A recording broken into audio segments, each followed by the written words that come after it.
Everyone ignored the CEO's deaf triplets. Until a single dad spoke with his hands. The silence in the crowded playground was deafening, not because it was quiet, but because three identical little girls with matching dark curls sat alone on a bench, their hands moving in graceful patterns while the world spun around them, oblivious. No one knew that these three forgotten children belonged to one of the most powerful women in the city. No one, that is, until Marco Rivera walked by with his daughter and stopped, his hands beginning to dance in the air, bridging a gap that money and power never could.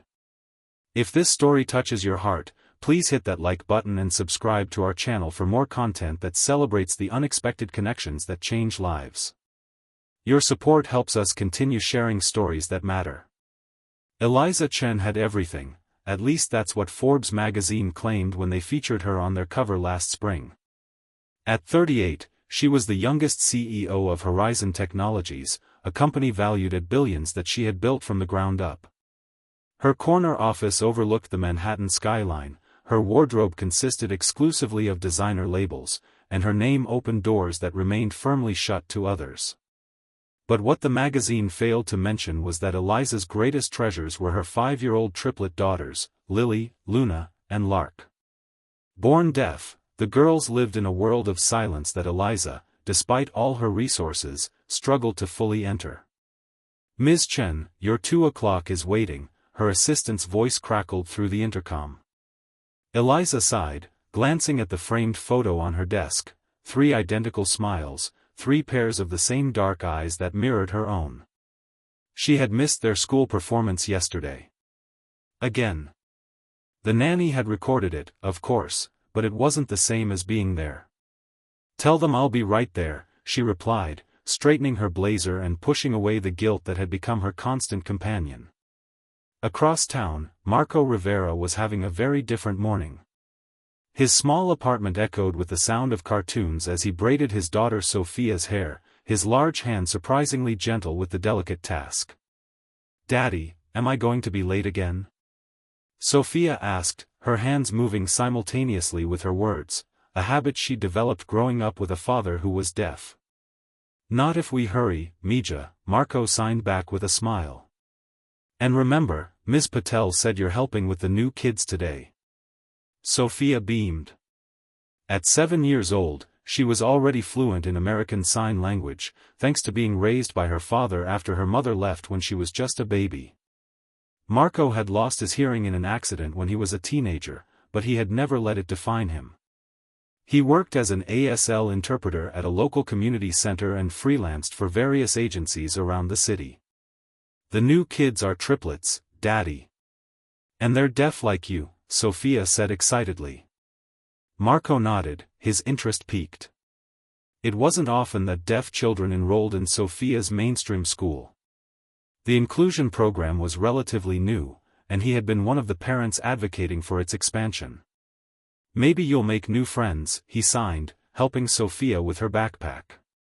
What neither Marco nor Eliza knew was that their lives were about to collide in a way that would change everything. The playground at Westside Elementary was divided into invisible territories, the jungle gym for the athletic kids, the sandbox for the younger ones, and the bench under the oak tree where the Chen triplets sat every day during recess, watched over by their nanny, Mrs. Winters, an elderly woman who knew exactly 3 signs: bathroom, hurt, and home. Eliza had hired the best tutors, the most qualified specialists, but she had yet to learn ASL herself. There was always another meeting, another crisis, another reason to postpone the classes she kept scheduling and canceling. The girls were enrolled in the school's new inclusion program, but integration was proving difficult. "They just sit there every day," one teacher remarked to another in the staff room. "Such a shame. So isolated." "I heard their mother is some big shot who's never around," came the reply. "Money can't buy everything, I guess." The triplets weren't oblivious to their isolation. They had each other, yes, but they watched the other children play with a longing that transcended language barriers. Lily, the oldest by 4 minutes, was the protector. Luna, the middle child, was the dreamer.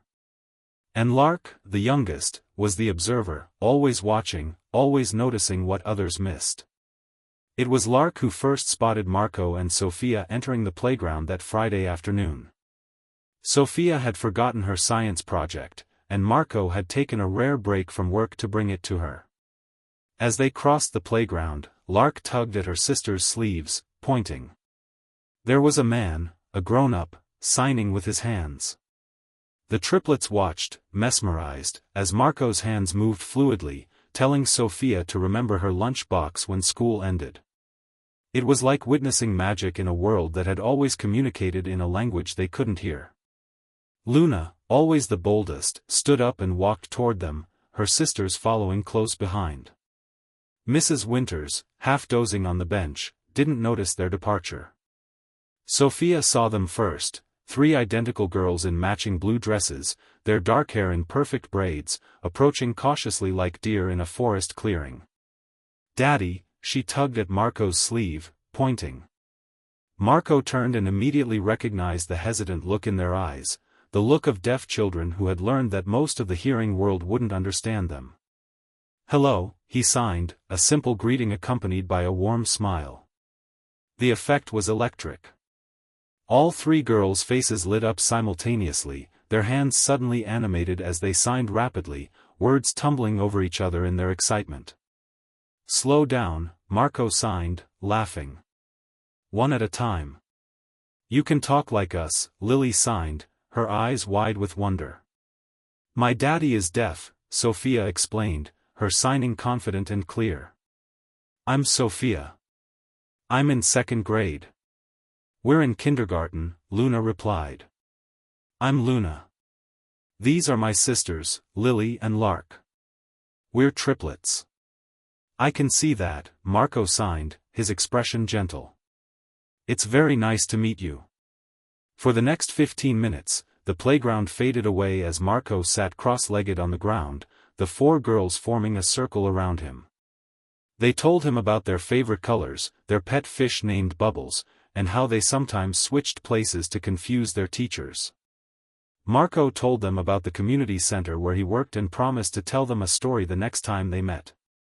It was the longest conversation the triplets had ever had with an adult who wasn't a paid specialist.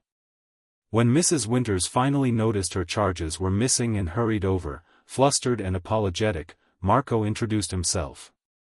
"I'm Marco Rivera, Sophia's dad," he said aloud, while signing simultaneously for the girls' benefit. "The girls were just telling me about their art projects." Mrs. Winters looked relieved that someone else had been watching them.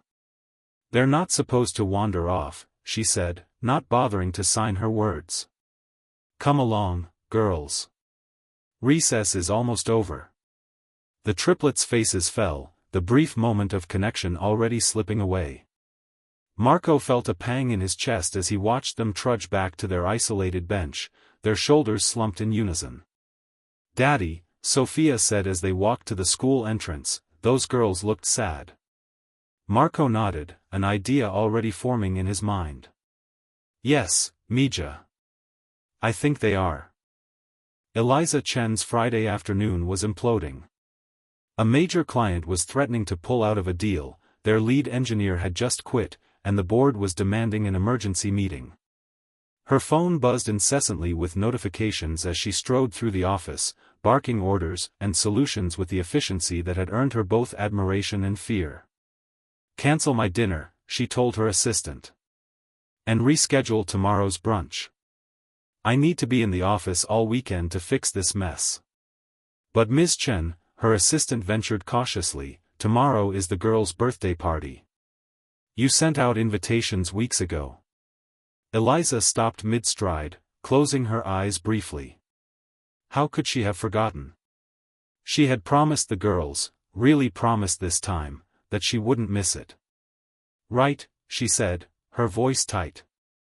"The party. Of course." She glanced at her watch. "I'll make it work. Somehow." But as she returned to her office, closing the door behind her, Eliza sank into her chair with a rare moment of defeat. The truth was, she didn't know how to make it work anymore. Since her husband David's death 3 years ago, she had been trying to be both parents to the girls while keeping the company he had helped her build from collapsing. The triplets' deafness had been diagnosed when they were 18 months old. David had immediately immersed himself in deaf culture, learning ASL with the same determination he applied to everything. Eliza had meant to learn too, but there was always something more urgent demanding her attention. David had been their bridge, their interpreter. When cancer took him in a matter of months, it took that bridge too. Now, Eliza communicated with her daughters through a patchwork of basic signs she'd picked up, written notes for the older girls who were learning to read, and the ever-present interpreters and specialists she hired. It was functional but hollow, lacking the intimacy that should exist between a mother and her children. Her phone buzzed again, a text from Mrs. Winters. The girls met someone at recess today. A deaf man and his daughter. They haven't stopped talking about it all afternoon. Eliza stared at the message, an unexpected feeling stirring in her chest. The girls rarely showed excitement about meeting new people. They had grown accustomed to being overlooked, to being treated as a set rather than as individuals, to being defined by what they couldn't do rather than by who they were. She texted back, "What's his name?" The reply came quickly, "Marco Rivera. His daughter Sophia is in the inclusion program too." Eliza hesitated, then made a decision that would alter the course of many lives. "Find out if they're free tomorrow. Invite them to the birthday party." Marco was surprised when he received the call from Mrs. Winters that evening. Sophia was even more surprised when he told her they had been invited to a birthday party for the triplets they had met. A real party? At their house? Sophia asked, bouncing on the sofa. Yes, at their house, Marco confirmed, his expression thoughtful. Mrs. Winters said their mother specifically asked for us to come. Can we go? Please, Daddy? Marco hesitated. He had a complicated relationship with wealth and privilege. Growing up in a working-class neighborhood in the Bronx, he had learned early that the world was divided into those who had and those who had not. Losing his hearing at 15 after a car accident had added another layer to that division. Now he was also separated from the hearing world that took communication for granted. But he had also learned that connections between people transcended these divisions, that humanity could bridge the widest gaps. And he had seen the loneliness in those three little girls' eyes. Yes, we can go, he decided. But we need to get them a present first. The next morning, Marco and Sophia stood outside an imposing townhouse on the Upper East Side, a carefully wrapped package in Sophia's hands. The contrast between this home and their small two-bedroom apartment in Queens was stark, but Sophia seemed unfazed as she rang the doorbell, excitement radiating from her. The door was opened by a harried-looking woman in a crisp white shirt and black pants, not Mrs. Winters, but someone younger, with an earpiece and a tablet in hand. "You must be Mr. Rivera and Sophia," she said, stepping aside to let them in. "I'm Jenna, Ms. Chen's personal assistant.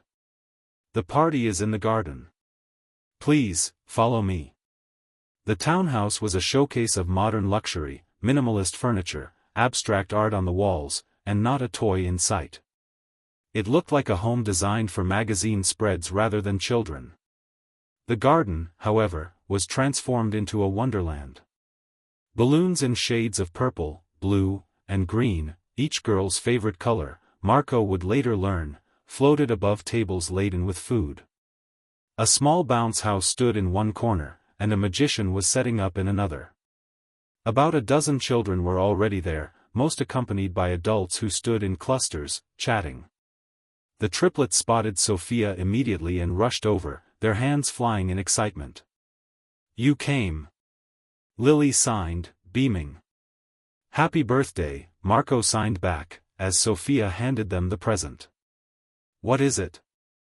Luna asked, already tugging at the ribbon. "Luna," Lark admonished, "we're supposed to wait." "It's okay," Sophia signed. "Open it now." Inside the box were 3 handmade books, simple stories with illustrations and ASL signs drawn alongside the text. Marco had stayed up late creating them, stories about 3 princess sisters who could speak with their hands and went on magical adventures. The triplets' faces glowed as they flipped through the pages, showing each other their favorite parts. It was clear that this was the first gift they had received that acknowledged and celebrated their deafness rather than trying to work around it. "Thank you," they signed in unison, a synchronized movement that made Marco smile. It was then that he noticed a woman watching from the edge of the garden, tall, elegant, with the same dark eyes as the triplets. She wore a simple black dress that probably cost more than his monthly rent, and her expression was a mixture of gratitude and something that looked almost like shame. Eliza Chen had been observing the interaction from the moment Marco and Sophia arrived. She had seen how her daughters lit up in their presence, how they communicated effortlessly in a language that still felt foreign to her despite the expensive tutors and countless books on her nightstand. Taking a deep breath, she approached the group. "Mr. Rivera," she said, extending her hand. "I'm Eliza Chen. Thank you for coming." Marco stood, accepting her handshake. "Marco, please," he said, signing simultaneously. "And this is my daughter, Sophia." Eliza nodded at Sophia, then turned to her daughters, her hands forming hesitant signs. "Happy birthday, my loves," she signed, her movements stiff but determined. The triplets looked surprised, then pleased. They signed back rapidly, too quickly for Eliza to follow. She looked helplessly at Marco. "They're asking if you learned more signs," he translated, his expression kind. Eliza swallowed hard. "I'm trying," she said aloud, then signed slowly, "I am learning." It was a small moment, but the girls' faces showed that it meant everything to them. They surrounded their mother, hugging her tightly, their small hands then moving to tell her about the books Marco had made. Eliza looked over their heads at Marco, her eyes conveying a gratitude that transcended words. In that moment, a connection formed between them, 2 parents trying their best in very different circumstances. "Would you mind?" Eliza began, then hesitated. "Would you mind interpreting for me today? I want to really talk with them on their birthday." Marco nodded. "I'd be happy to." What followed was the most connected birthday party the Chen family had experienced since David's death. With Marco interpreting, Eliza was able to truly converse with her daughters, learning things about them that had been lost in their limited communication: Lily's dream of becoming an artist, Luna's secret fear of thunderstorms, Lark's detailed observations about everyone at her school. The other parents watched with curiosity as the powerful CEO sat cross-legged on the grass, laughing and signing with growing confidence as the deaf man beside her helped bridge the gap between her and her children. As the party wound down and guests began to leave, Eliza pulled Marco aside. "I can't thank you enough," she said, her composure slipping to reveal the vulnerable mother beneath the CEO exterior. "This is the first time since their father died that I've felt like I really connected with them." Marco's expression softened. "They're amazing girls," he said. "They just need people who can meet them in their world instead of always expecting them to navigate ours." Eliza nodded, a decision crystallizing in her mind. "Would you consider? I mean, would it be possible to hire you? As a tutor, not just for the girls but for me too. I've tried learning ASL before, but it never sticks because I don't practice enough, don't have anyone to practice with." Marco considered the offer. He could certainly use the extra income, and Sophia had clearly bonded with the triplets. But he also sensed that what this family needed went beyond professional services. "I think we can work something out," he said finally. "But I'd suggest something different. Instead of formal tutoring, why not let the girls teach you? And maybe Sophia and I could join you sometimes, for dinner or outings. Learning a language works best when it's part of real life, real relationships." Eliza looked surprised, then thoughtful. "That's not how I usually approach problems. I typically throw resources at them, hire the best, buy the best. Some things can't be bought," Marco said simply. "They have to be built, one conversation at a time. For a woman accustomed to controlling every aspect."